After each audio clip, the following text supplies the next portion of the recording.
الحمدللہ وکفا وسلام علی عبادہ الذین اصطفى اما بعد اعوذ باللہ من الشیطان الرجیم بسم اللہ الرحمن الرحیم ربنا هب لنا من ازواجنا وذریاتنا قرۃ اعین واجعلنا للمتقین اماما صدق اللہ العظیم۔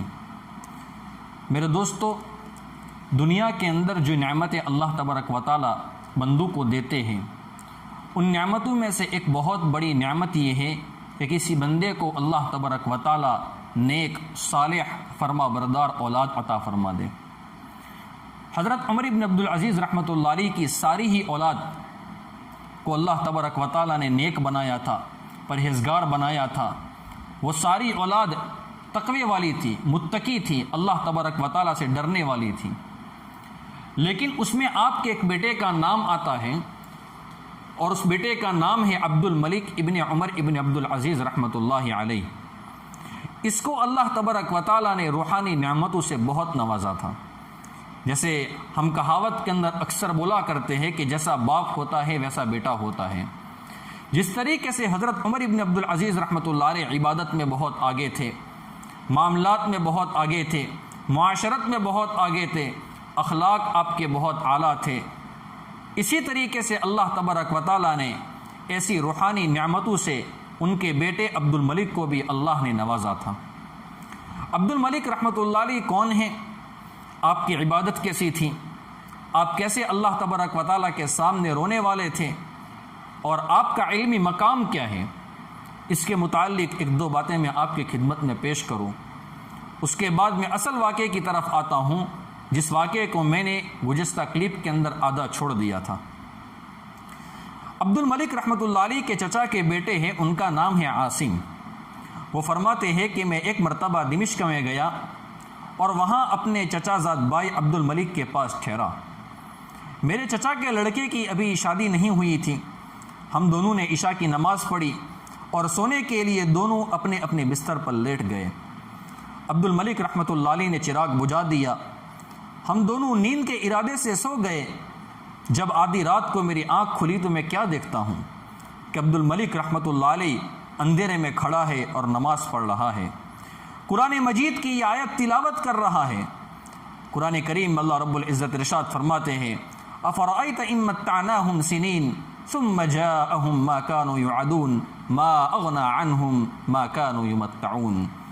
بھلا دیکھو تو صحیح، اگر ہم ان کو چند سال عیش میں رہنے دیں، عیش والی ہم زندگی دے دیں، پھر جس کا ان سے وعدہ کیا گیا ہے، جس عذاب کا ان سے وعدہ کیا گیا ہے، وہ ان کے پاس آ جائے، ان کے سر پر آ پڑے، تو ان کا عیش و آرام یہ کس کام آ سکتا ہے؟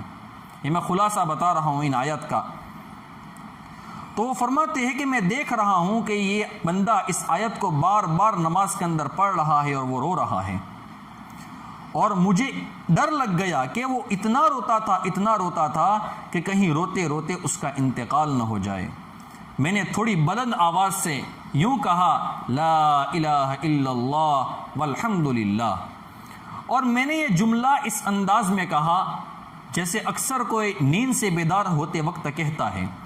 میری نیت یہ تھی کہ وہ میری آواز کو سن کر رونا بند کر دے، اور اللہ کا کرنا کہ ایسا ہی ہوا۔ جب اس نے میری آواز سنی تو وہ خاموش ہو گیا، اور ایسا خاموش ہو گیا جیسے کہ وہ کمرے کے اندر موجود ہی نہیں ہے۔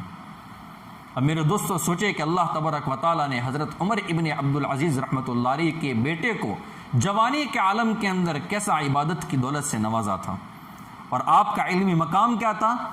آپ نے حضرت عبد الملک رحمۃ اللہ علیہ نے بڑے بڑے علماء کرام سے قرآن کریم کو حاصل کیا، قرآن کریم کو پڑھا، اس کی تفسیر کو پڑھا، اللہ کے رسول صلی اللہ علیہ وسلم کی احادیث کا علم حاصل کیا، اور اس میں اتنی مہارت پیدا کر دی کہ ملک شام کے بڑے بڑے علماء اور فقہا کی مجلس میں وہ بیٹھا کرتے تھے اور ان سے علمی بات کیا کرتے تھے، علمی گفتگو کیا کرتے تھے۔ ایک مرتبہ کا واقعہ ہے کہ امیر المؤمنین حضرت عمر ابن عبدالعزیز رحمۃ اللہ علیہ نے ملک شام کے جو علماء اور فقہا تھے ان کو اکٹھا کیا اور ان سے ایک مسئلہ پوچھا، اور فرمایا کہ اے علماء، اے فقہا، میں نے تم کو یہاں پر اس لیے بلایا ہے، اس لیے میں نے تم کو دعوت دی ہے کہ میں تم سے یہ پوچھنا چاہتا ہوں کہ میرے خاندان میں سے جن لوگوں نے لوگوں کا مال اور لوگوں کی جائیداد ظلم کر کے چھین لی ہے، ان کے متعلق آپ کی کیا رائے ہے؟ کیا میرے ذمے ان لوگوں کا مال لوٹانا ضروری ہے یا نہیں؟ سب نے جواب دیا کہ امیر المؤمنین، یہ کام آپ کی حکومت میں نہیں ہوا ہے، اس کی ذمہ داری آپ پر نہیں آ سکتی ہے، اس کا گناہ اسی پر ہوگا جس نے مال چھینا ہے، اور آپ بری الذمہ ہے، آپ کو انشاءاللہ کوئی گناہ نہیں ہوگا۔ لیکن ان علماء میں سے ایک عالم وہاں پر بیٹھے ہوئے تھے، انہوں نے کہا کہ میری رائے تھوڑی سی الگ ہے۔ فرمایا کہ امیر المؤمنین، آپ ایک کام کریں، آپ اپنے بیٹے عبد الملک کو بلائیں، وہ ماشاءاللہ علم میں بڑے اعلیٰ مقام پر ہے، فقہ ان کی بہت مضبوط ہے، سمجھداری ان کے اندر بہت ہے، آپ ان سے اس بارے میں مسئلہ پوچھیں، وہ آپ کو کیا رائے دیتے ہیں۔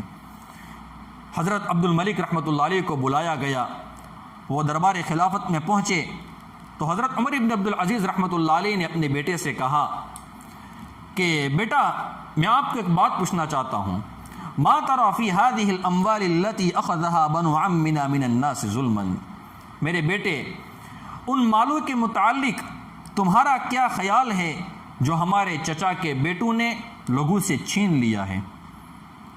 کیونکہ مظلوم لوگ اس وقت اپنا حق وصول کرنے کے لیے میرے پاس آئے ہوئے ہیں، اور ہمیں یہ بھی معلوم ہو چکا ہے کہ چھینے ہوئے مال پر انہی کا حق ہے، یعنی جو مظلوم ہیں انہی کا حق ہے۔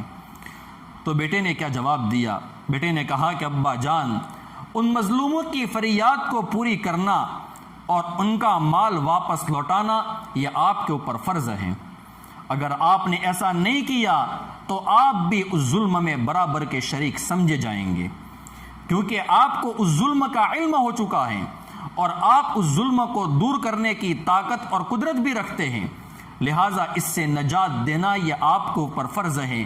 یہ بات سن کر امیر المؤمنین حضرت عمر بن عبد العزیز رحمۃ اللہ علیہ کا چہرہ کھل اٹھا اور آپ کا دل بالکل مطمئن ہو گیا۔ یہ آپ کے بیٹے کے معاملات ہیں، یہ آپ کے بیٹے کو اللہ تبارک و تعالیٰ نے اتنی سمجھداری دی تھی، اور اللہ تبارک و تعالیٰ نے اس کو اتنا علمی مقام دیا تھا، اور اللہ کا ڈر بھی ایسا دیا تھا۔ اب میں اصل واقعے کی طرف آتا ہوں۔ جب سلیمان بن عبد الملک رحمۃ اللہ علیہ کا انتقال ہو گیا، تجہیز و تکفین کا سارا معاملہ ختم ہو گیا، جنازے کی نماز ہو گئی، قبر میں ان کو دفن کر دیا گیا۔ جب حضرت عمر بن عبد العزیز رحمۃ اللہ علیہ وہاں سے فارغ ہوئے، اپنے گھر پر آئے، اور آپ آرام کرنے کے لیے لیٹے ہی تھے کہ آپ کا بیٹا، یہی بیٹا جس کا نام ہے عبد الملک، اور اس وقت اس کی کل عمر 17 سال تھی۔ آپ اندازہ لگائے کہ 17 سال کے بچے کو اللہ تبارک و تعالیٰ نے کیسی سمجھداری دی تھی، اس کو اللہ نے اپنا اتنا خوف دیا تھا کہ آپ تصور نہیں کر سکتے ہیں۔ آپ اس واقعے سے سمجھیں گے، آج ہم اپنے معاشرے میں غور کر لیں کہ 17 سال کی عمر کے اندر بچے کے اندر عقل کتنی ہوتی ہے۔ تو حضرت عمر بن عبد العزیز رحمۃ اللہ علیہ آرام کے لیے لیٹے ہی تھے کہ ان کا بیٹا آپ کے پاس آیا، کمرے میں داخل ہوا، اور اس نے کہا امیر المؤمنین آپ کیا کرنا چاہتے ہیں؟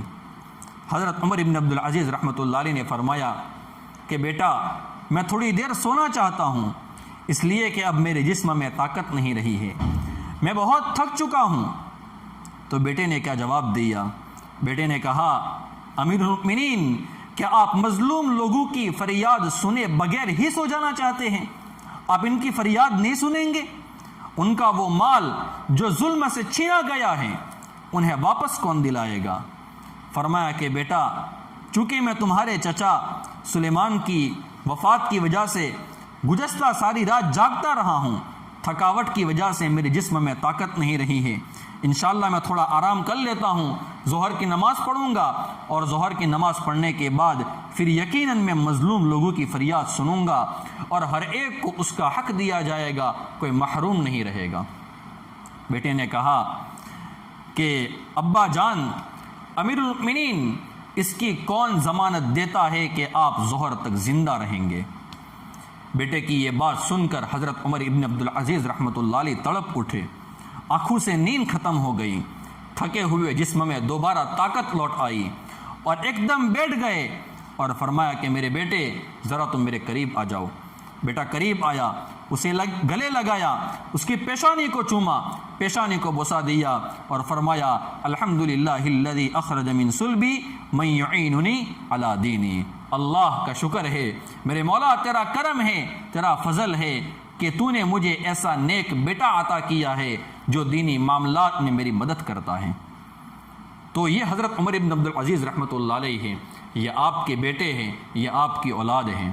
اب آئندہ کلپ کے اندر میں انشاءاللہ آپ کی خدمت میں بیان کروں گا کہ حضرت عمر بن عبدالعزیز رحمۃ اللہ علیہ کا بیٹا اتنا نیک تھا، اتنا صالح تھا، اتنا عبادت گزار تھا، لیکن اس کے باوجود بھی حضرت عمر بن عبدالعزیز رحمۃ اللہ علیہ اپنے بیٹے کی تربیت کا کتنا خیال رکھتے تھے، اپنے بیٹوں کی تربیت کس طریقے سے کرتے تھے، کس طریقے سے آپ ان کے دل کو سنوارنا چاہتے تھے کہ یہ میری اولاد دنیا کے اندر تباہ نہ ہو جائے، جہنم میں نہ جائے، اور یہ میری اولاد کس طریقے سے جنت میں جانے والی بن جائے۔ اللہ تبارک و تعالی ہمیں بھی نیک اور صالح اور آنکھوں کی ٹھنڈک بنے ایسی آل اولاد اللہ تبارک و تعالی عطا فرمائے۔